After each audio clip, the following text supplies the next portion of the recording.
SHAKMAAAAAA! Back at it again with a new episode of the Bedtime podcast. As always, I'm joined by Babby. It's a fitting intro. Yeah, we have a slam dunk episode as always.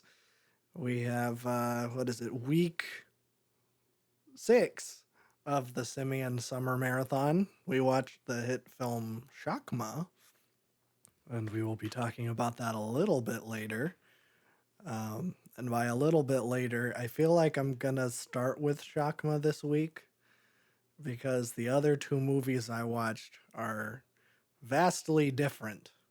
So I feel like that makes sense. And I don't have any news this week. Absolutely nothing happened of note.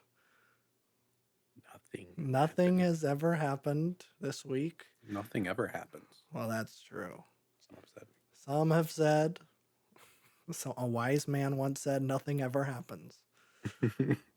And that is definitely true this week. I can't think of anything of note that happened the whole week. That's kind of crazy. World's just turning. Yeah. Guess I'll take it. So I guess we'll just talk about some hit films. We'll be talking about SHAKMAAAAAA, and then later on, I watched the hit film Long Legs. I'll talk about that. I'll probably save that for last. And then I also watched the hit film To Kill a Mockingbird. Very different from everything else I've seen, but I watched it, so I'm going to talk about it. Spoiler alert, all of these movies are on the exact opposite spectrums. I hated one of them, and I think it'll be hard to tell which one I hated, and then I damn near loved the other two. So we'll start with SHAKMAAAAAA, and SHAKMAAAAAA is, of course, our 6th monkey movie that we're watching in a row, and this time there's a monkey in it. And there's a lot of a monkey in it, because the whole point of this movie is that it is I'll say 80s. I know it technically came out in 1990, but it's an 80s movie. An 80s beast slasher, which was a thing. There was movies I think like Jaws was probably the one that started it. Then in the B movie realm, you had like Grizzly.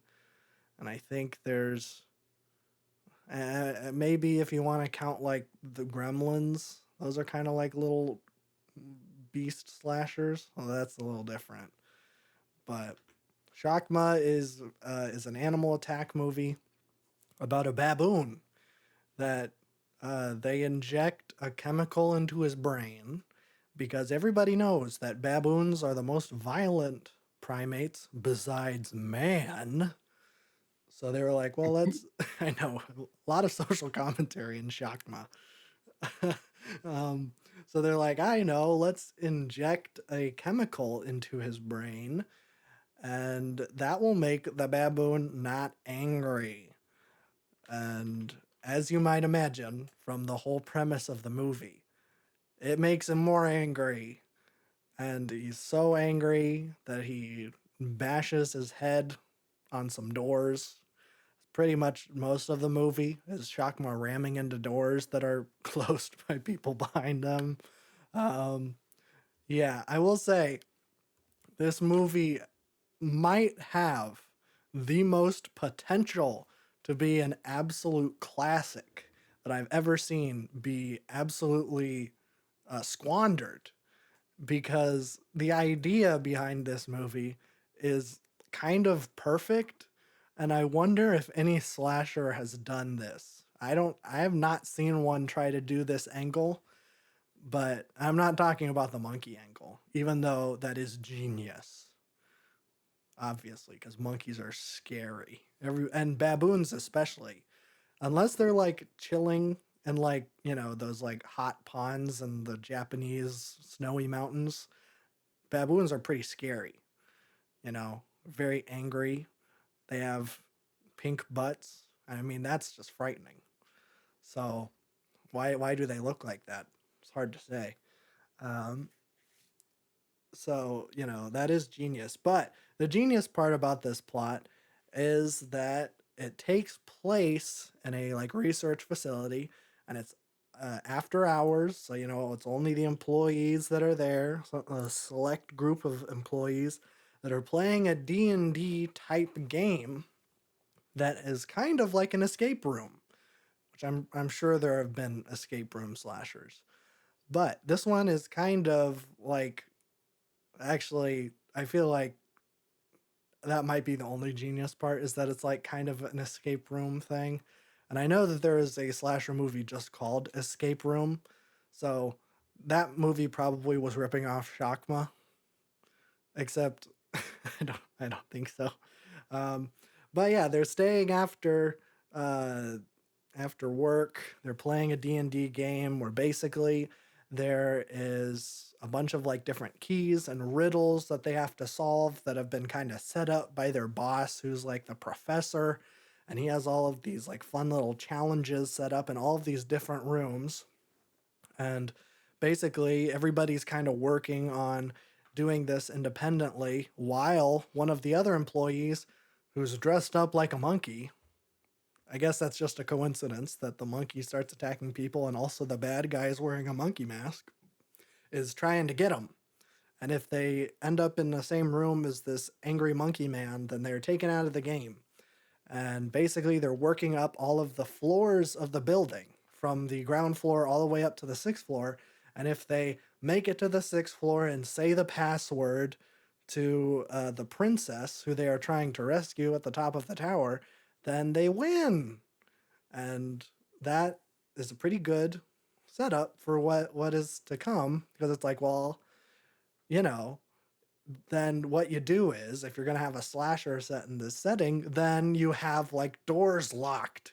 Maybe they find keys by doing different challenges, and they have to do the challenges whilst evading Shakma, a mad baboon that apparently can kill people. I will say, they didn't inject Shakma with like extra strength or anything. And if this was a gorilla or like a big ape, I feel like that would be way more believable that an ape is killing people, because those things are like strong and can probably kill someone without even really trying. But a baboon, they're kind of tiny. And I feel like, and this might be bringing up an age-old debate that we have had as friends, and that I think I could probably kill a goose if it came to Mhm. blows. I think I Of could course. probably kill a baboon. No. I think I might be able to. Goose, maybe. Baboon? What is it? You need to see how big a baboon is. They're pretty small. They're quick, though. They are quick, but I feel like, well, if this movie is any indication, Shakma mostly just like jumps on people and then like tries to rip their face off. Yeah, But that's classic. I feel like, I'm very nimble. I could probably jump out of the way, and maybe I'll set up like one of those Vietnam like spike pits, and I'll just like, Mm-hmm. if I'm allowed, like, the classic Batman versus Superman, if I'm allowed preparation time, which I would assume I am, considering that Shakma is clearly the Superman in this situation, then I, Right. I would be able to set up what are they called? A punji pit? What are those called? Something like that. Uh, Something like that. Something like that. I would set up one of those, and then Shakma would jump on me, and I would do a quick two-step, and then I would like hit the gritty as Shakma Why jumps don't you into the just bring pit. a gun? Well, I could shoot a baboon. well, that's true. If we're allowed weapons, if I'm allowed to I have could a shoot a goose. if I'm allowed to have a giant elephant rifle, I probably could kill an elephant. But I don't think I could that, kill him with a 22. well, I don't know about that. I could kill a gorilla with a BB gun. Okay, no. We're talking baboons still. Okay, we're still on the baboons. I don't know. It just doesn't seem very realistic that a baboon is able to kill people, even if it's hyper aggressive. These people are supposedly scientists, so you would think that they would come up with different ways to outsmart a baboon. I, Scientists aren't smart. Well, apparently they're smart enough to be able to know how to do surgery on a baboon, but apparently they aren't smart enough to outsmart said baboon. But I guess I don't know what chemical they injected him with, and frankly, I don't know if the screenwriters did. I think they just came up with something that sounds like a chemical, and then they just kind of yeah. I will say the opening credits are kind of cool because it's like they did surgery on a grape thing, but it's real people, and it's like they're dissecting. I think they might have actually dissected like a dead baboon or something because it looks real and gross. And then they inject them with something. But anyways, the plot. That's yeah. You have like all these challenges. What the movie does, which is terrible, is the monkey. Oh, wait, this is also another element that is important to bring up before I say how they squander it. Because everybody is tracked throughout the entire building. Apparently, in the late 80s, they had enough like advanced GPS tracking technology to where they could pinpoint your exact location in the building, which isn't something that exists now like 40 years later, but whatever, I'll suspend my disbelief. But basically, the game master or the professor is on his computer and can see everyone's location, including the bad guy. So obviously, what you do is the bad guy is the first person to get killed by Shakma. Somehow in the scuffle, the tracker gets stuck on Shakma somehow. Maybe he swallows it. Ooh, that's a good one. He swallows the tracker, and therefore, when the professor is looking at everybody's location, he sees where Shakma is, and that way he can kind of guide the players where he's like, well, I can't turn off the game because everything's all locked. You guys are actually going to have to do all the challenges, but uh-oh, Shakma's right behind you. Look out. And that would be a pretty fun movie, I think, where a monkey would kill people. And I think that's a fun little setting. But the first person that dies is the game master. And it's like, why would you kill him off first? That's a terrible idea. And so then he dies, and then the bad guy dies, and then like some random guy dies, and it's just like, wait. This is just turning into like a dumb 80s slasher. And I know that Shakma couldn't possibly be just a run of the mill 80s slasher, but it turns out it is. And it's kind of sad. The part that's kind of cool is that the main guy, Christopher Atkins, looks exactly like Mark Hamill. And that was kind of giving me some joy as I was watching the film. But what didn't bring me joy is that the princess waiting at the top of the tower is, I'll say, heavily implied to be an underage girl. And she is the romantic lead. I don't know. I don't know what that means about the screenwriter, but They should have had the baboon be at the top of the tower. that would have. I don't know. That would have been weird. Well, but I Would've been could more see it. interesting. Then everybody's like, "I'm gonna win," and then the baboon rips their face off. That could have been interesting. A nice twist of sorts. But no. And it's weird because the underage girl is the romantic lead, but Christopher Atkins has a girlfriend. And spoiler alert for Shakma, both of them die, and the underage girl dying gets a bigger musical sting as if we were supposed to be more attached to, like, oh, damn, I wish Christopher Atkins could have gotten together with that 16-year-old. It's like, oh, I don't know. I don't know if the movie really thought that through. I will say, at the time of filming, I believe the underage girl was played by someone who was at the time, I think 19 or 20. So she wasn't actually underage, but like there's a bunch of comments where it's like, oh, we need to get you home before your parents curfew. Oh, you did you ask your parents if you're allowed to come play with a bunch of grown men in an underground research facility? Which is a fair question. But I guess she kind of snuck out because she has a crush on Mark Hamill or Christopher Atkins or whatever the guy's name is. So yeah, the movie is just kind of bare bones. It's very boring. A lot of it is just them wandering hallways and then Shakma jumping on people. But we don't even really get to see any cool, like, I guess the one, like, thing that could redeem it, could redeem a lot of 80s slashers is like, oh, but at least there's fun kills. And, you know, maybe Friday the 13th 7 kind of sucks, but at least Jason stabs a guy in a sleeping bag and then slams the sleeping bag against a tree. At least there's that.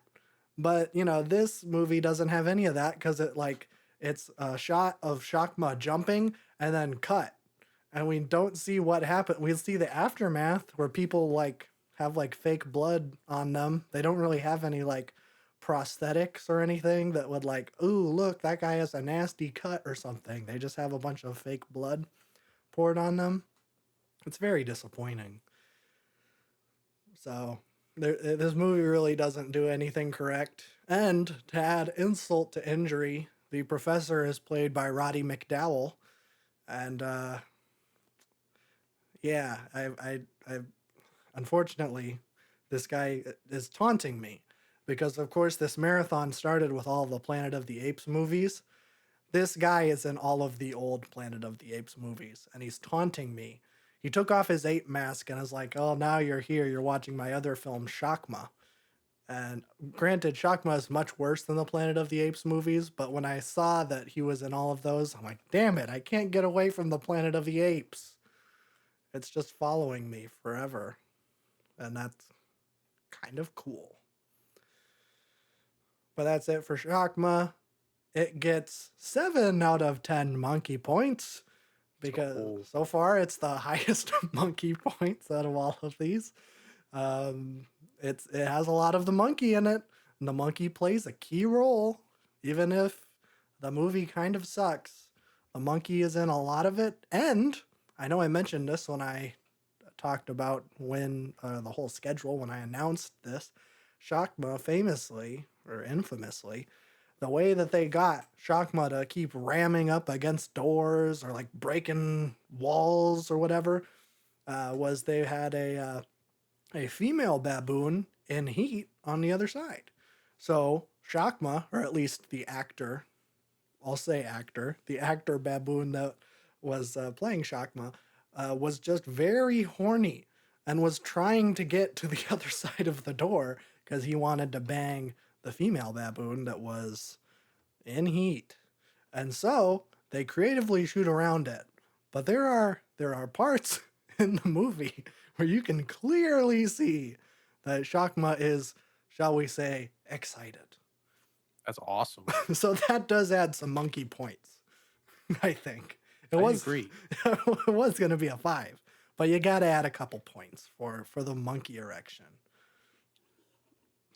How many times has that been said on a podcast? I would hope not often, but I don't know. Well, I guarantee it'll come up again some point in the history of this podcast. Hopefully 5 years down the line, I'll find another movie with a monkey erection and add points to a different marathon that I'm doing at that point. Because I guarantee that a monkey erection will add points and not subtract them. So that's what I'm sticking with, and that's how I'm choosing to end my review of Shakma. I gave it half a star. It sucked. But a lot of monkey points, and that's what really matters. Will a movie get 10 out of 10 monkey points? Yes. I suspect it will be Space Chimps. And I am very disappointed in that fact because that proves that this marathon is a failure if that is the winner. But I have a feeling it's going to be. Well, join us next week. Next week, we are watching Babe 2, Babe Pig in the City. Let's go. Because I guess there's an ape in it. Which does mean that I will have to watch the first Babe, because I have not seen the first Babe. Not seen Babe? I don't think so. I may have caught bits and pieces of it. I may remember at one point going to like a church get together when I was a kid, and Babe being on the TV, which I don't know. I don't know why that was the one that they picked, but it was. And I have vague recollections of a pig talking. But that could have been Charlotte's Web, so it's hard to say. True. I guess I will report back next week when I watch 2 George Miller films, Babe and Babe Pig in the City. Although I think there's just a monkey in the second one. But I could be wrong. Maybe there's a monkey in the first one. I feel like that would be kind of out of place for a barnyard film, but who knows? Maybe it's an exotic farmer. Maybe it's one of those people that has like a roadside zoo where it's just like some guy who's imported a bunch of exotic animals and is like, come down to my farm for Yeah, $10 and you can pet a lemur. Is that the that situation in that Babe? might be the actual plot. Okay. Okay, well, have you seen Babe? I haven't seen the second one. I saw the first Oh, one like a long time ago. That's okay. like a movie you watch in like music class in like third grade In music? Why were you watching it in music class? because there's nothing else to do. Oh, couldn't learn how to play the recorder. It was Babe. I guess so. I guess it was our treat. Well, that's a pretty good I think treat. the other one was the Lorax. Oh, that's less of a good treat. Actually, I don't know. Babe might be worse than the Lorax. I don't know. I have a feeling that George Miller won't let me down. Happy Feet is one of my favorite films. Bro, And the second one. save that for the Penguin Marathon. That will be coming. Maybe that'll be the wintertime marathon. The winter one. The Penguin penultimate. I can't think of. Whatever. It'll be in there. I'll think of it. I got monkeys on the brain. I can't think about penguins right now. Bro, But speaking of monkeys, there's actually no monkeys in To Kill a Mockingbird. Yeah, there's no monkeys. I had to think about it, but no, I don't think there's a single monkey in the film or the book. I read the book in high school, and I don't remember there being a monkey. I would have remembered that. I don't think I read a single book in high school that had a monkey in it, which is unfortunate. Unless there's a monkey in The Handmaid's Tale, but I don't think there is. Someone who has seen the Hulu show, can someone report back if there's a monkey in that show? Because I assume that show is 100% accurate. I don't know. they usually are. Probably. But anyways, I watched the hit film To Kill a Mockingbird from 1962. Very good. Very good movie. I kind of wanted to keep the legal trend going. I don't remember if that was last week or 2 weeks ago. I watched Anatomy of a Murder and Anatomy of a Fall. And I found out I guess this year has been a year of revelations because I found out that I love sci-fi movies and I found out that I love legal dramas. So there's 2 fun facts about me. But I was like, well, let's keep it going. I remember To Kill a Mockingbird is my favorite book that I read in high school. I think I read it when I was a sophomore and I was hooked. I loved that book. It was probably the only book that I like looked forward to reading while I was reading it. Just a very, very interesting tale. I guess if you want to call it a tale, I'll call it a tale. Why not? But I think it's a little bit different when it was translated to the screen. But I think that it was done very, very well. Gregory Peck is Atticus Finch, and he does a very, very good job of portraying that character to the silver screen. Plays a very nice dad, which, as you know, I am a very big fan of nice dads in TV and movies. And I think that this movie, and I guess the book too, it's an interesting kind of perspective of post Civil War, I guess Jim Crow era South. This very interesting perspective because it isn't like from the view of like hell. It isn't from the view of Atticus. The entire movie and book is from the point of view of Scout, his youngest daughter. Well, I think in the movie, I think she's 6, and then I think eventually ages up because I think it takes place over a couple years. Um, but it's all surrounding this legal case that her dad Atticus is taking on, and that there is I guess a content warning for uh, sexual assault and racism. I feel like it's gonna be pretty hard to talk about this movie without talking about those things. So if that's not your jam, sorry. Wrong podcast, Wrong buddy. podcast. We're always talking about This racism. happens every week.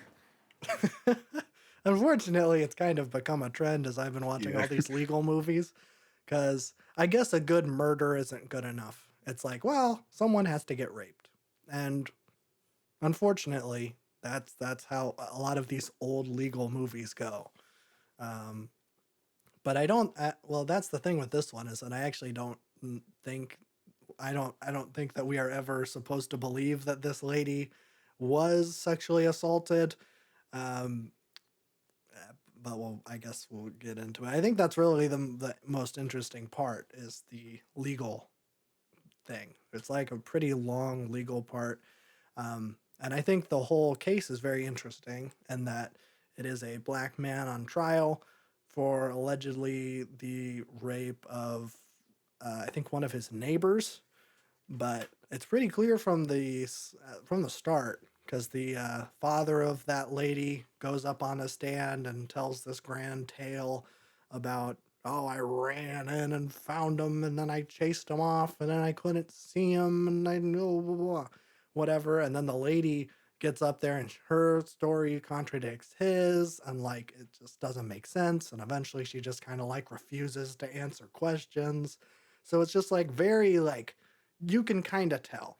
And the actor's portrayal of both of those parts is very clear in being like, okay, they're clearly making this up.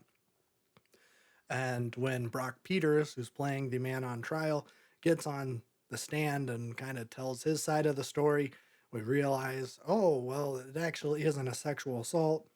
She was actually kind of sexually assaulting him, which I thought as I was watching it, I'm like, wow, that's kind of ahead of its time. Where it's like, not only, like, I feel like in the 60s, like, yeah, like sexual assault against women happens, but like, it you never really see sexual assault against men in movies. Not even like really in today's movies. It's not really a popular idea, or I guess that makes it sound bad. I'm kind of walking on tightrope here, but you never really see that portrayed, that side of it. Even in like media, I feel like female sexual assault gets a lot of attention, whereas male sexual assault doesn't. I think that is starting to be a little bit corrected these days, but I was just kind of shocked to see it in 1962 and be like, yeah, this lady, I did not want this, and she was like grabbing me and kissed me on the mouth, and like wow, okay, um, and it's like it's really sad. Like this guy is like pouring his heart out. It's honestly like one of the best like dramatic performances I've seen for like just a short little thing, like a 2 minute clip. It's like heartbreaking and he's like crying and really emotional. And like I think that's like the most important thing is we as an audience are supposed to see how stacked this case is. Like we obviously are like, oh, okay, well, this guy is like real. Like he is pouring his heart out. You can clearly tell that he is like telling the truth. And the two other people who are accusing him, basically, the lady is trying to be like, well, if it comes out that I tried to hook up with a black guy, I'm gonna get killed because I am in Alabama in the 1930s, and like that's just what's gonna happen. It's an interracial relationship, and it's not gonna work. So she's trying to kill him off to kind of cover up her own, I guess, crimes in that society. And so then her dad is kind of helping cover it up too. So yeah, we're supposed to like, yeah, oh, well, that's obvious. It's open and shut. And Atticus does a great job of kind of laying out all the details for why this can't be. and of course the dude is found guilty just because he's black. And I think that that's, I mean, it seems kind of basic and kind of obvious to us Americans who were kind of I mean, we didn't really get like the full breadth of racism taught to us in schools, but I mean, I feel like the very kind of basics where it's like, yeah, black people were treated worse and were found guilty and lynched like for basically nothing, or actually nothing in the case of this guy. Um, but to, maybe people outside of America who are unfamiliar with history, that could be an eye opening experience, and maybe especially for children, as it is portrayed in this movie, because it's Scout and her brother Jim who are like watching this, and you can see it in their face where they're like, I can't believe that this is happening. Why are they finding this guy guilty? And it's a very like kind of eye-opening moment, and I think that it was done very, very well. So I feel like that's the most important part. Like I could talk about what's his face, Boo Radley, and I feel like it's an important part of the story. I almost think that the like racism part and that legal part is the way more important part of this story.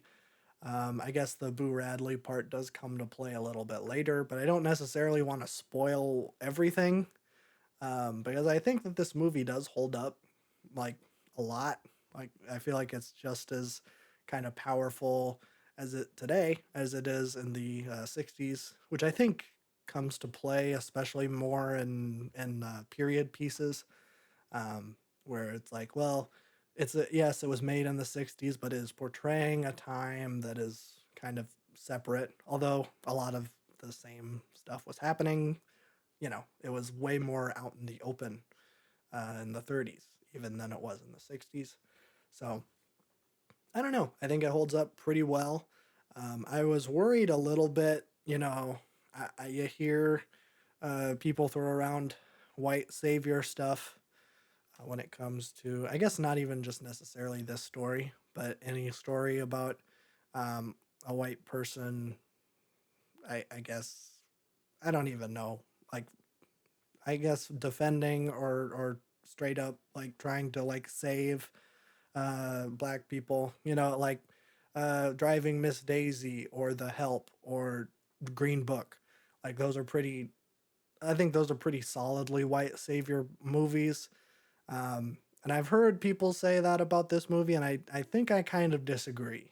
I think we've kind of overcorrected, um, because, and I was a little bit worried about it going in, and there was a moment that was like kind of teetering on it, and I'll kind of go into what that was.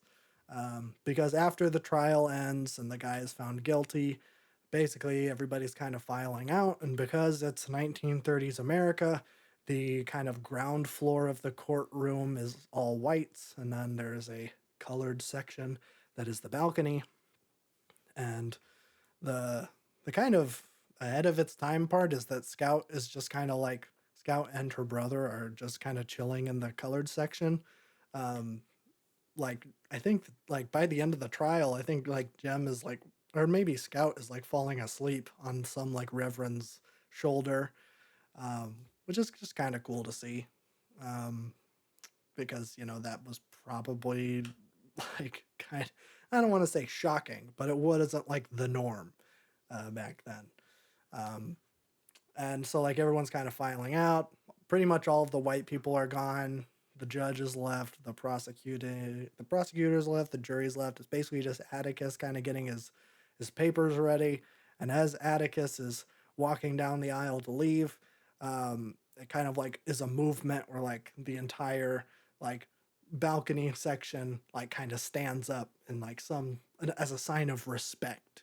And when I saw that, I'm like, okay, that might be a little bit white saviory, but I've kind of come around to it. I'm like, actually, I do kind of like that moment.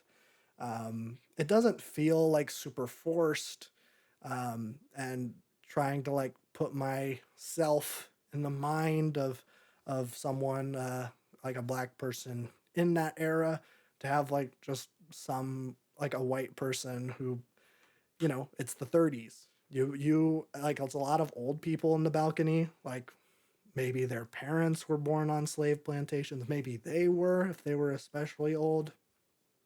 And to have like just like maybe the first white person actually stand up and defend a black person like for real, not just kind of like half-assing it because it's their job. Like, yeah, I probably would like be like, well, okay, I'll shake your hand, I give you some respect, but obviously I'm not the authority on that. But um, I do kind of like that moment. I don't know if it like was needed, but it's all right. And yeah, I think the movie holds up. It's pretty g dang good. I'd say check it out. It's on YouTube. I don't know if it's in the public domain, but PBS uploaded it, so watch it that way. I don't care. Anyways, the other hit film I watched was Long Legs. And I don't know if I'm going to talk about spoilers, but I'm going to throw out a spoiler warning because this movie is currently in theaters. And I want to talk about it because I had a very interesting experience with this movie.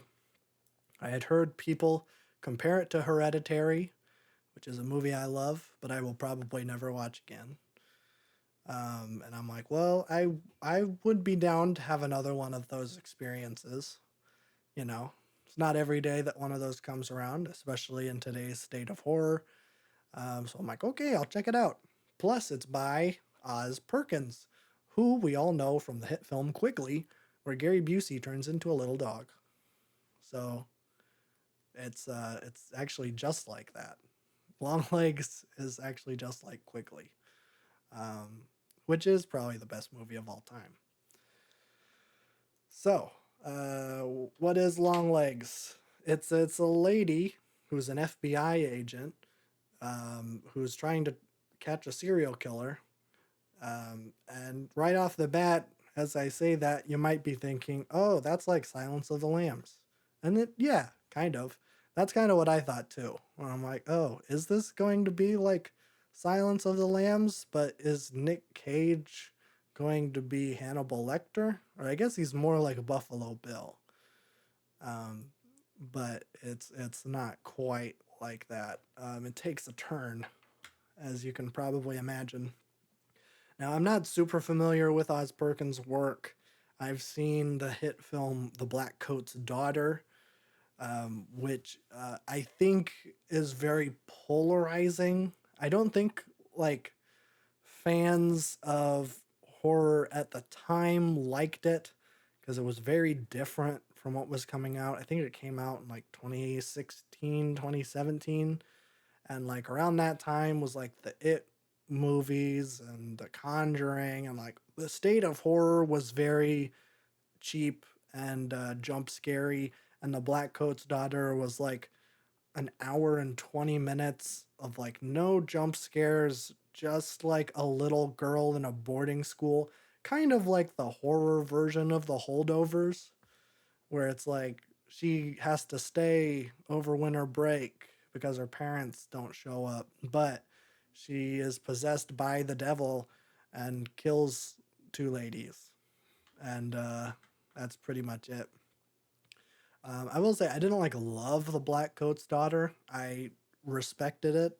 It was very artsy, which is not usually my jam, but I absolutely loved the portrayal of the devil in that movie because basically, you know, I feel like especially in that time, but even like right now, like you would like show the devil and like all of its details. You would get like a super creative character design, make it your own. And then like, oh, look at the devil, always gonna jump scare ya. Ooh, spooky, spooky.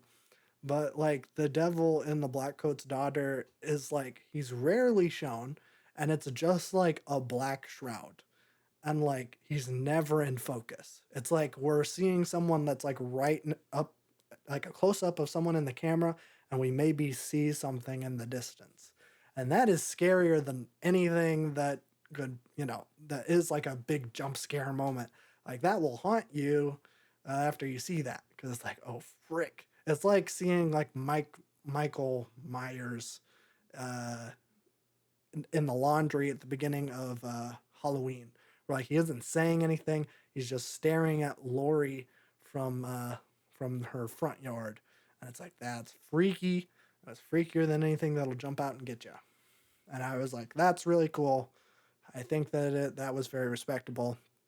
And so people were going crazy about long legs, saying, well, the marketing for it is very bad, I'll say.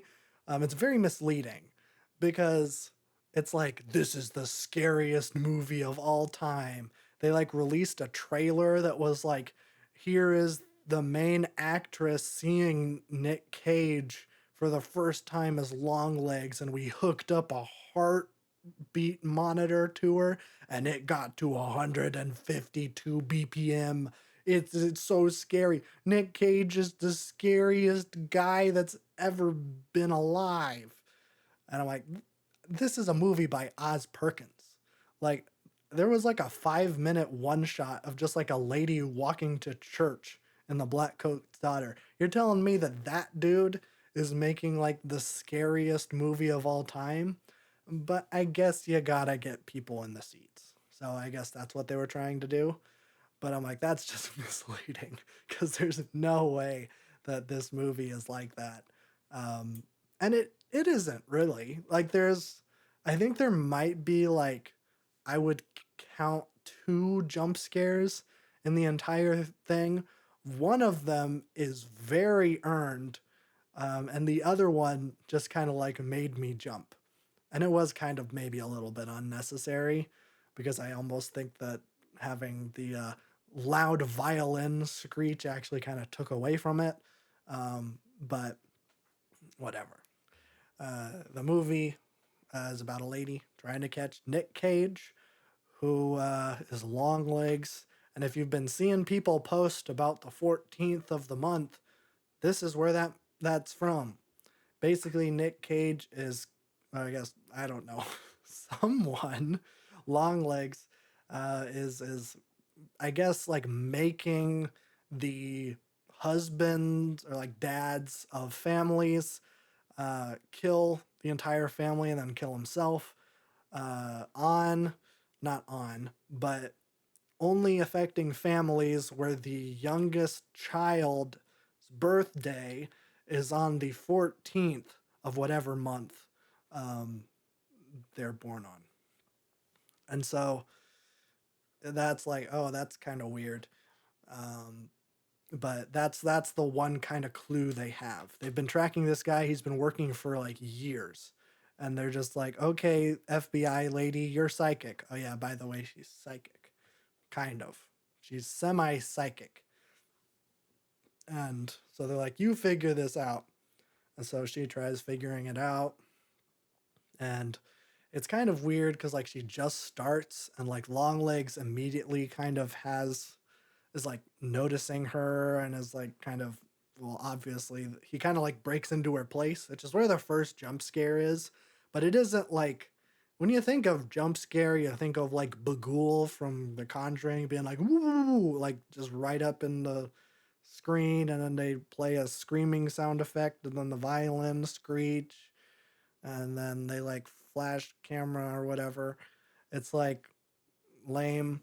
The jump scare that when Longlegs breaks into the place is actually like super well done, because like, first of all, this lady lives in like a log cabin, which is, I don't know. It takes place in the 90s. Were people still living in log cabins in the 90s? Classic. I guess. I don't know. Also, the movie takes place in the 90s. There is like there's no 90s nostalgia. It's barely a thing that the movie takes place in the 90s. The only clue we get to this movie taking place in the 90s is that the FBI chief has the picture of Bill Clinton giant on his wall. And when I say the picture, it's like if you search Bill Clinton, it's the first picture. I don't mean like a picture of him playing saxophone or whatever. I'm implying that it is like the presidential portrait of Bill Clinton. It's that picture, and it's like I don't know. It's like poster sized. It's kind of huge. I don't know why he has it so big in his office, but it's kind of funny that it's there. Because he'll be just like, "You need to get to the bottom of this case," and Bill Clinton is like giant right next to him. It's kind of funny actually. Um, there's a couple moments like that where there's like framing things that I'm like, is this supposed to be funny? Because man, this movie is so dark. But there's like little visual stuff where it's like this really serious conversation, and Bill Clinton is like smiling over, um, this dude's shoulder, or like there's I already said spoilers, but once they catch long legs, kind of like in Seven. Oh, I just caught Seven just caught a spoiler stray. Sorry about that. But they catch long legs, and they're like playing his interview tape on like a wheel out TV because well, I guess that's the reason it takes place in the 90s is that they have a wheel out TV like in an elementary school. Um, and they're like playing that, and then like they like pause it as like Nick Cage is like yelling something, so he has his mouth open, and then they like are the same like FBI chief is like standing in front of the TV, but it's at like an angle where like it looks like that Nick Cage is like taking a bite out of like the FBI guy's head. Like just like the top of his mouth is like right over his head. And I'm like, is that what's happening? Why is there like I don't know, like National Lampoon's visual gags in long legs. I'm not sure what I'm supposed to be taking away from this. Is it that long legs is eventually going to kill that guy? Because obviously, like, it's not, I don't even know if that's supposed to be a twist where it's like, oh, I wonder if he's going to kill that guy. Because in the beginning of the movie, the main girl like kind of meets this guy's family, and she kind of has this immediate connection to the daughter, and ooh, it's right around the 14th when they're doing this investigation, and the daughter says, "Are you going to come to my birthday party?" And she's like, "Well, maybe I will, but I'm going to be busy." And it's like, "Oh, well, okay, so her her, her okay, so her birthday is in a couple days, and this day that we're looking at right now may be the 11th. So I guess maybe her birthday could be any day, but it's probably the 14th, which means that of course Longlegs is going to kill this guy and his family. And well, okay, I don't know if that's supposed to be a surprise, but you gave it away in the beginning of the movie. Um, so I don't know if that's actually intended. I feel like that this movie is smarter than that to think that they're pulling a fast one on you. Um, and it isn't necessarily treated like a big twist, but it's something that like a lesser horror movie would use as a twist to be like, oh, bet you didn't see this coming. We're actually gonna kill the good guy. It's like, oh, no way. But yeah, so that happens. But I want to say, I think it's really, really weird. This movie is very, I don't want to say the movie is satanic, but it kind of felt like it. Like it felt like that the movie was made by the devil. There's just like this overwhelming dread and like I don't know, it's like fear is baked into its like very matter. As I was watching it, I was just so uneasy the entire time. There's never like a moment of rest. You never know when something is going to happen, which I guess does make it the scariest movie of all time. But I don't really. There's like, like I said, there's two jump scares. One of them is wow, one of the best jump scares I've ever seen in my life, and totally earned. And I don't even really want to say what it is because the movie's still in theaters, and I don't want to spoil that, even though it did kind of spoil the end of the movie. But again, if you didn't get that from like the first second that that girl says, "Are you gonna come to my birthday party?" then you're kind of dumb. So that's on you. If you were surprised by that ending, I feel like the movie's like, nope, It's gonna happen at the end. Um, but yeah, the movie's just very evil. Like Nick Cage is a Satanist throughout, and I the Satan's portrayal in the Black Coat's daughter kind of came back. He's just always kind of like he's like a misty shroud, but sometimes he has big old goat horns, which honestly I could have done without. I think that the Black Coat's daughter one is way more understated and like it's like okay, we get it. In the Black Coat's daughter, it's like just a black shroud. Okay, that's the devil. I guess maybe you could infer that it's like a demon, but I think it's supposed to be actually Satan. And so maybe they're like, add some big goat horns so you know that it's Satan. I was like, okay, I get it. But I will say that this movie, I've been kind of warning people about it. Some of my movie pals, I warned my friend Grant, probably shouldn't see it because Grant doesn't really like horror movies. And I'm like, I don't know. I after I got out of the theater, I got in the car and music started playing, and I turned it off, and I just rode home in silence like a psychopath. Because I just needed to like be by myself for like 20 minutes, which I've never had that experience with a movie before. I guess maybe the closest one was Hereditary, but I didn't see that like in theaters. I just kind of watched it by myself and then had a similar experience. But oh man, like the end of this movie is like insane. And I think maybe the room I saw it in, shout out to local art house theaters. I'll shout out the Varsity in Des Moines, which is the one I go to.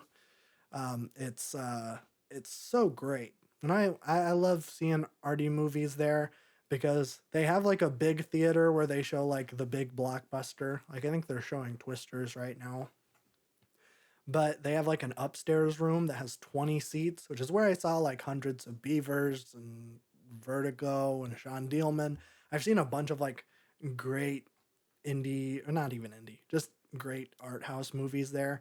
And it's just this really small auditorium, like 25 seats. It creates this really intimate atmosphere. And so, like, everybody in that room was like feeling the exact same thing. And it's so cool to have like an experience like that. So, if there's an art house theater near you, you should check it out. If you're going to see one of like an arty movie at like an AMC, see if a smaller theater is playing it and give it a shot because well, first of all, they need your business, and second of all, it might be a better experience for you. So it's a win-win. Um, so check it out. Check out Long Legs if you don't like yourself, or you want to see a pretty good horror movie, which is pretty rare these days. So there you go. Watch Long Legs now. But that's it for me. I'm going to throw it on over to Babby for his segment of the show. Wow. A couple things. We'll start with singles. I think I only have one actually. New King Gizzard song and What? documentary. Oh, Yeah. a They documentary. put out the making of the new album Oh, on their YouTube today. okay. Um, I guess just to give context before it comes out. I don't know. It was kind of cool. But we got Hog Calling Contest. That's the new single. It's pretty Okay. great. It's funky. It's crazy. Mm. Um, yeah, it's taking more of this kind of same aesthetic, like newish, like kind of blues, psychedelic rock. And I am very excited. I kind of liked the documentary and just like a hype video for it almost, just like the making of it.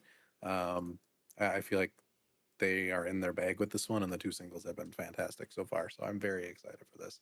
Um, I feel like this is a lane that they haven't explored too much, this kind of blues rock area, and it's sounding really, really, really fun. They're really loose with it. It sounded like they were kind of just like making the songs on the fly, and like whenever a good change was brought up, they just like were making changes. Mm. Um, so It seems like a very fun artistic process they've been going through, and they've been spending a little bit more time on it than the other ones that they've had. At least that's what I was kind of hearing in the documentary. Um, so very excited for it. The cover art's fantastic. The two singles are fantastic. Mm-hmm. I'm ready. Me too. There was oinking sounds and like crazy vocals. They're all doing harmonies together and craziness in it. So I'm very excited. We'll be doing it on the channel. Absolutely. It's a King Giz release. We have to. Okay, that was the one single. Let's go back to Action Bronson because I did not touch on that last week because I did not get to it. Oh Um, yes. I also have still not gone to the Common and Pete Rock record, but I might do that this week. There was a lot of albums I had to sink into a little bit more this week, so I did not have the time to go to that hour-long thing. But I will do that because they do not want to miss it. But yeah, let's talk Action Bronson. Album is Johann Sebastian Baklava the Doctor. Easy. Yeah. Um, yeah, it's an Action Bronson record. If you've heard an Action Bronson record, you've heard most of them.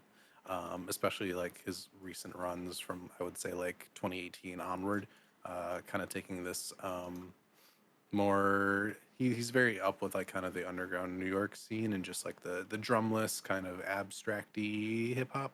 Um, so it sounds like how it sounds, but it's got the Action Bronson flair to it. So it's quirky. He says the craziest things you've ever heard in your life. Everything just kind of works.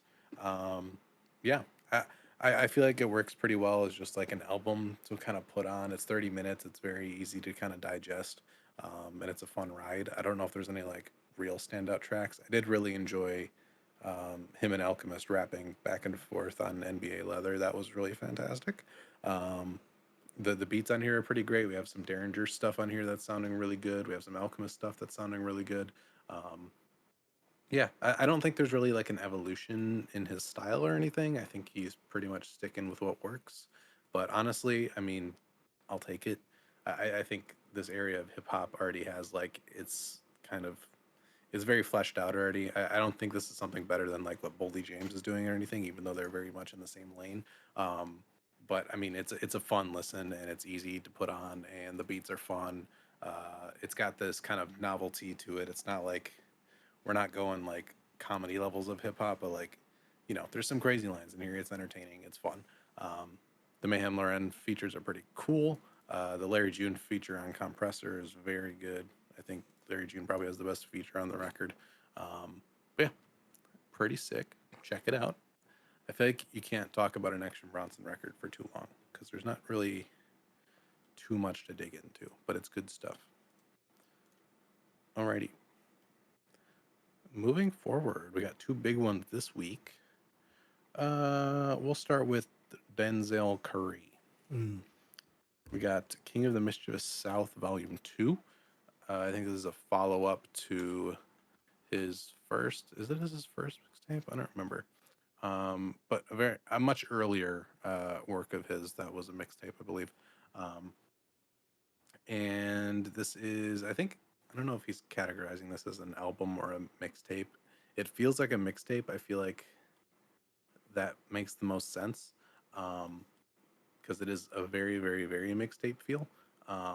But yeah, it's pretty great. I was expecting the sound. There's definitely some like experimentation he's doing here, which is great. But I was expecting this kind of just like real southern hip hop, just like grimy, warm, humid kind of sound, and I'm getting that, and it's fantastic. Um, there's features on every single song, and most of them do really, really, really well.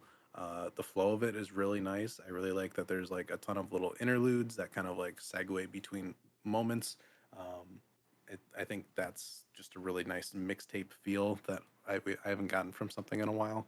Um, and there's a ton of different styles on it. He's not like rapping crazy with like double entendres or anything. It's mostly just like you know the feeling of these tracks, things that go crazy hard, um, things where we're kind of mixing southern hip hop with more electronic elements, all that kind of stuff, and it's pretty great. I think "Set It" with Maxo Cream is one of my favorites. I haven't heard a Maxo Cream feature in a long time. and this one's fantastic.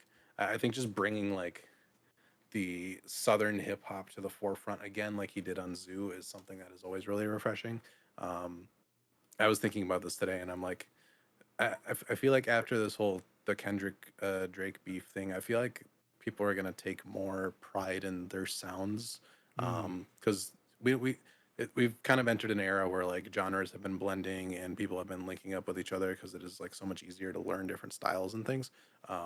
That we're kind of losing a little bit of like the authenticity of like certain areas of hip hop, because like Southern hip hop is extremely different than New York hip hop and LA hip hop and all of that. So I I'm kind of wondering if we're going to see a resurgence, because it seems like Kendrick is leaning towards a full West Coast sound for his next album as well. So Yeah. it'd be an interesting resurgence. I've been getting back into the Outkast discography too, and that is just like so Southern. It is like insane.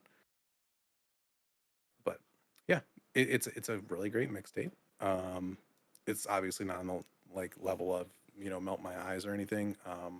But I mean, it's very on par with, I think I still like Zoo quite a bit. I'd have to go back to Zoo and see if it kind of stacks up to this, because they're the same kind of sounds. I think he pulls it farther on this one though. There's a lot more styles at play here. G's Up with Two Chains and Mike Dimes is fantastic. Uh, Sked, Sked. I've never heard anybody spell scared like that, but they did it and it works. Kenny Mason and Project Pat, great combo. Super southern. Cole Pimp with Ty Dolla Sign and Juicy J is also fantastic. Yeah, it's a lot of great sounds. Check it out. Okay, big guy. Uh, Gambino, Oh. last album, final album. Bando Stone in the New World. I have thoughts. I have opinions. Oh. I've I have not many listened of to them it. actually. Okay. Okay. I kind of wanted a second opinion. Oh, sorry. Um, I didn't know no, it that's came fine. out. Yeah. It was weird because like this is the last Gambino album, and I feel like people who knew were like talking about it, but it didn't get like too much buzz outside of it that I was seeing actually. Oh. Um, yeah. So this is his final album. It is named after the film of the same name. Um, the film that is not out yet. And where do I even start with this thing? It is 17 tracks. It's an hour long. It's a little. It's not. It's actually not that beefy now that I've listened to it a couple times. Um, I guess I'll just come out and say the first time I listened to it, I did not like it. Like, Whoa. just straight up did not like it. Um, and I think I was missing something, and I still don't think I found it. But I have issues with it. I think there's really good parts of it. I think there's parts that make me scratch my head. Um, so we had Lithonia as a single, and that kind of had like a rock sound. Um, Yeah. Most of the songs on here are completely different genres. Like nothing is even close to each other. Um, we get that kind of Afrobeat futuristic style that we're getting on Out of Vista, some of those songs, but we also have like radio friendly pop hits on here.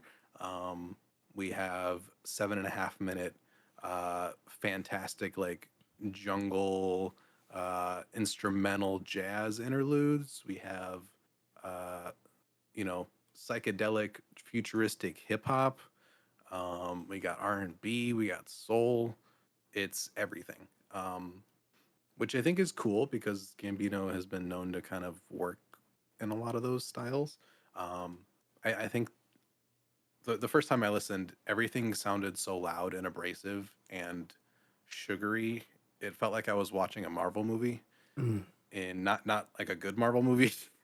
Um, and I was like, this is so weird. Like this feels so not Gambino. Mm. I feel like usually he has a lot of great nuances in his work, and I was not getting that there. I just felt like everything was so loud and in your face without any like kind of purpose or anything. Um, and I guess that brings me to like, so that this is a soundtrack for a movie that's not out yet, and it's also your final album, and we don't know much about the movie, but the way he segues all these like incredibly like disparate ideas of like genre fusion, the segues between tracks are clips from the movie, which I never like Oh, that when soundtracks have clips from the movie in yeah. it. Um, but we haven't even seen this movie, and we don't know what the movie's really about. And the video clips or like the audio clips feel, I think they kind of work, but they feel cheap. Um, like they're kind of just tacked on to like kind of segue these things, and I don't know. The whole thing felt off to me because I'm like, how am I supposed to truly understand this record if there is a whole nother medium like attached to this that isn't yet available? Mm, Um, and you're already giving us an album that is like such a mess of ideas. I think a lot of the ideas work. It's just the packaging of it was incredibly confusing. Um, so I've listened to it about 3 or 4 times now because I really wanted to like see if there was something truly missing here or if the first listen was just way too jarring, which I think it was. I do like it a lot more than I originally did. It's still not, I don't think, like great, um, but there are great moments. I mean, like the intro is crazy. It's insane. I feel like he usually has some pretty insane intros.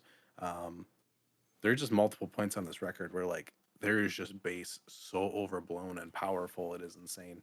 Um, but even just like Lithonia, like this pop rock thing, and to survive, which is more of like a, I don't know, dancey almost R&B, and then we go to Steps Beach, which is like a lovey-dovey like acoustic pop track.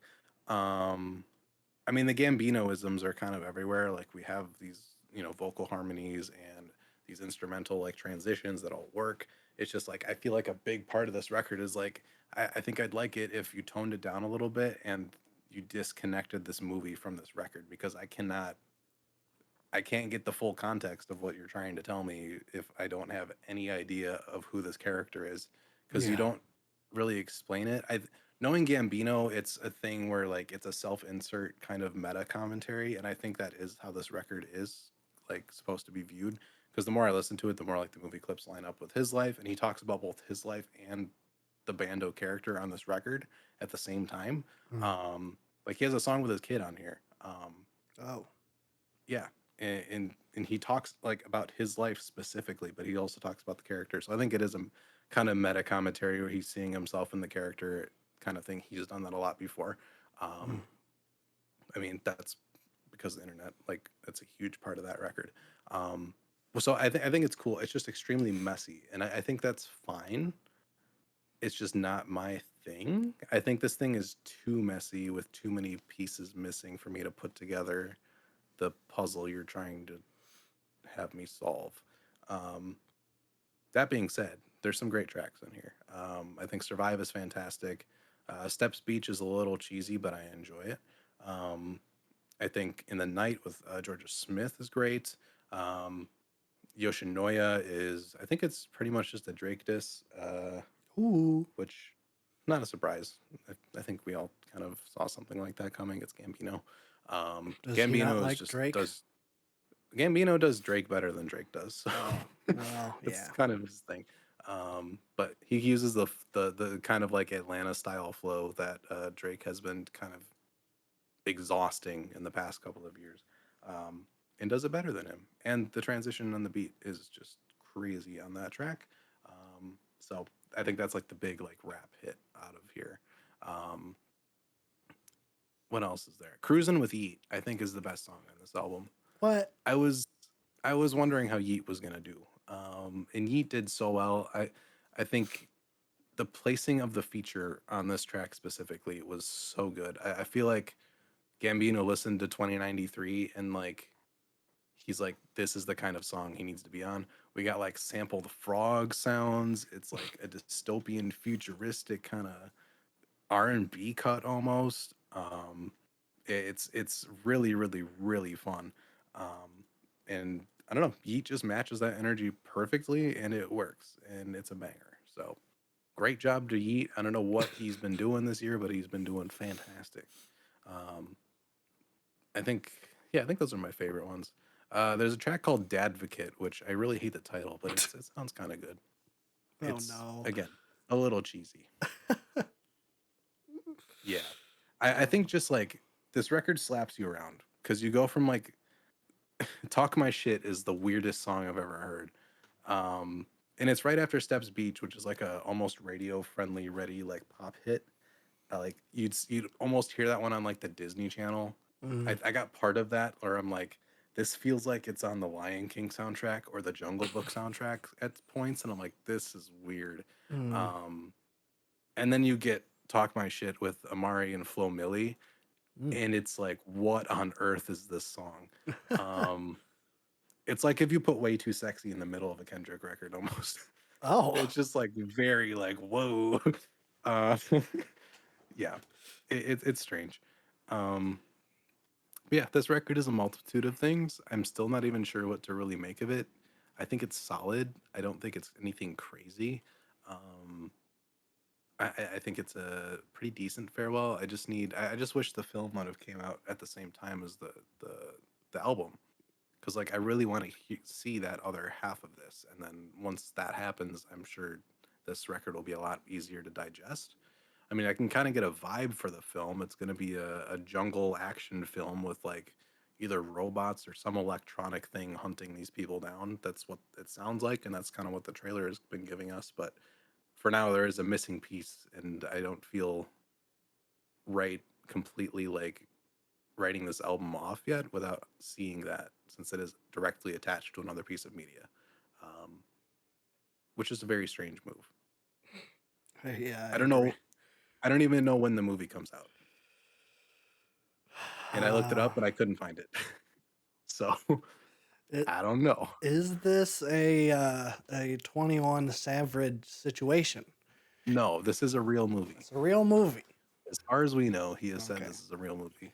Okay. Um, but I guess I'll give updated thoughts once the movie comes out, and then we can talk about the movie and we can talk about the album again. All right. Perfect. Um, but as of now, it's a confusing mess with some really great moments and some really interesting choices. Mm. So, if you are easily entertained and enjoy Marvel movies every once in a while, um, and like the sound of jangling keys, this is your favorite album of the year. I thought you said you kind of liked it. I do kind of like it. That was not a glowing endorsement. No, but it's true. If you want all flash and like very little time to breathe in between, like this is where you go. I think he does it well too. It can be both things. It can be a little bit too much, but also fun. Um, yeah, I will say the out of all the rappers who are putting their children on songs, I think this is the best song with uh, you know your child, because it does sound like a genuine song that your kid wants to be on, and not Adonis hop on a rap verse and say that you broke your iPad, Yeah. you know, Yeah. or whatever North was doing on Vultures. That was immediately followed up by like the most like disgusting like objectifying track right after it. But I can tell Gambino really loves his child Well, because it's all that's throughout this record. And it sounds like he kind of made it for him, like in some of these songs. So it's sweet. It's just a little bit too sugary for me, but at okay. times. Yeah, that's my thoughts on it. It was a lot more challenging than I expected it to be. Although I didn't really know what to expect this album to sound like, it was just like, it was really hard to get into when I'm just getting like things thrown at me constantly throughout Mhm. the listening process. But yeah, I think that's all I got this week. I think next week's a pretty somewhat beefy week. I think we got Porter Robinson. That's a Yeah. big one. Yeah. Yeah. What else we got? Felt like there was more, but maybe not. I think Porter Beefy week. Robinson is. Porter I'm, Robinson. that's beefy to me. I'll take a Uh, Porter Robinson record. yeah, I'm Um, excited. yeah, I think there's probably more coming, but I don't have it immediately in front of me, so I'm just gonna blank out and say that's it. That's all that's coming out. Um, yeah, I did get a Billy Woods record because they did a Doves single on a 12-inch, and there's some unreleased material and some remixes on there. I have not listened to it yet, Oh. but I have it, and I'm excited about it. Yeah. I think that's it. I'm scrolling through the news section to see if I forgot anything. Um, doesn't look like it. Yeah. Oh yeah, there was the Jack White surprise album, but it's not on the streaming or anything. Oh.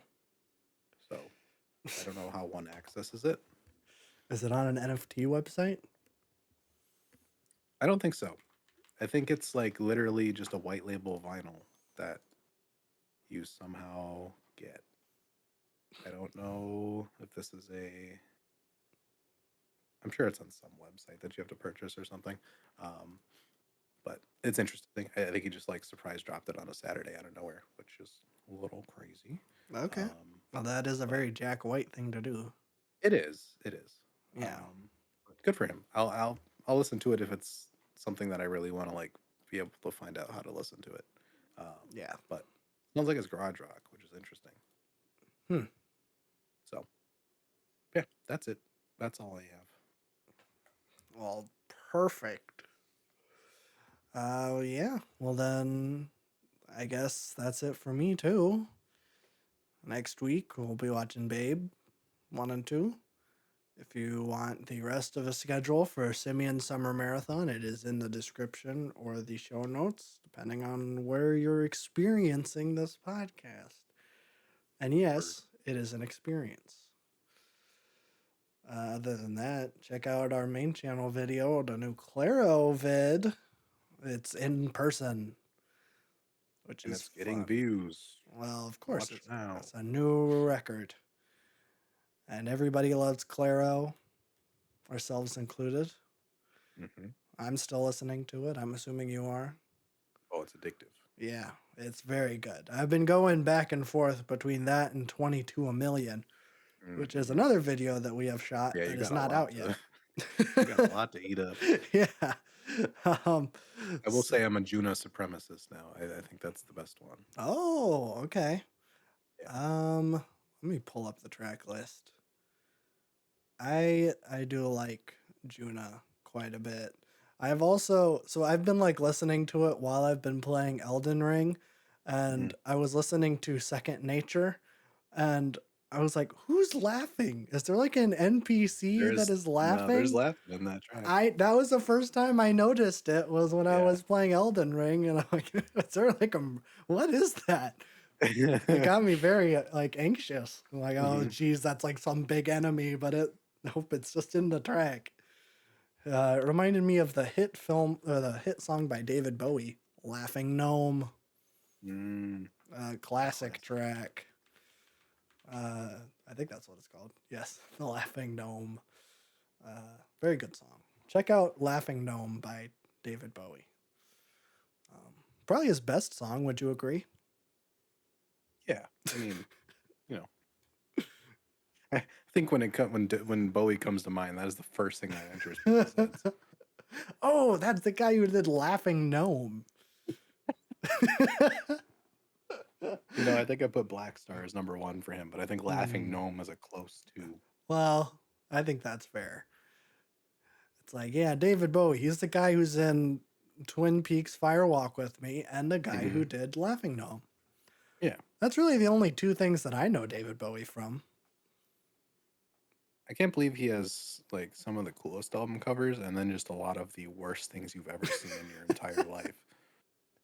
Yeah, yeah. It's a spectrum. It's like Neil Young.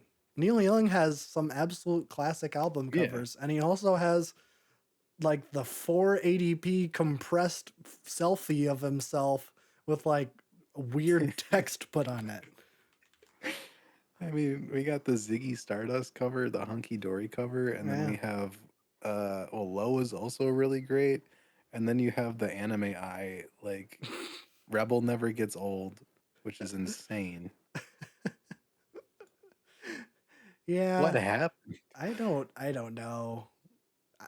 What is it about like people that were like big in that era having like some absolute stinkers like in the 90s and 2000s? Yeah. It's kind of crazy. I don't even know which one you're talking about. What's it called?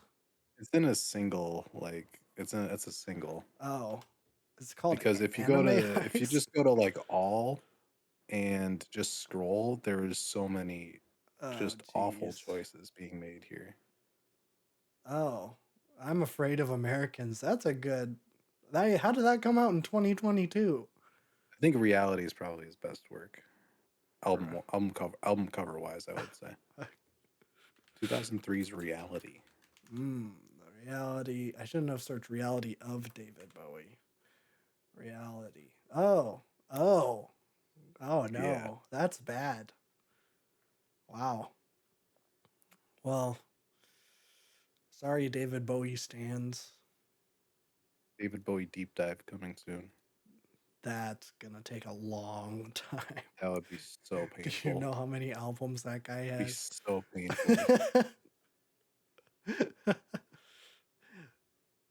Man, he probably, wow, at least like 40, Yeah, 40 albums at he put least. that work Yeah. I mean, to the grave, literally. well, yeah.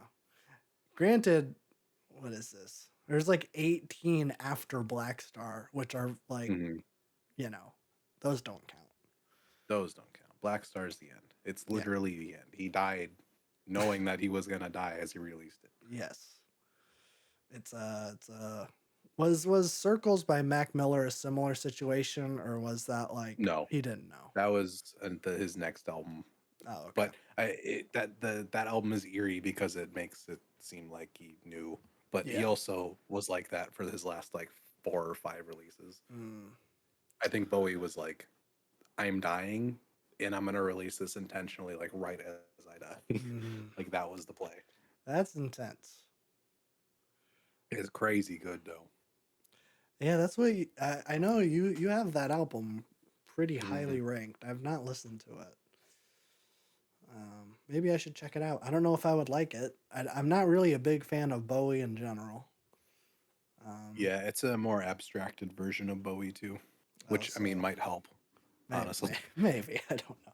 There's only 7 songs. Yeah, Oh, then maybe I'll check it out. It's still it's 40 not a fun minutes. listen, but it's a good one. Yeah, that's fine. All right. Well, bye.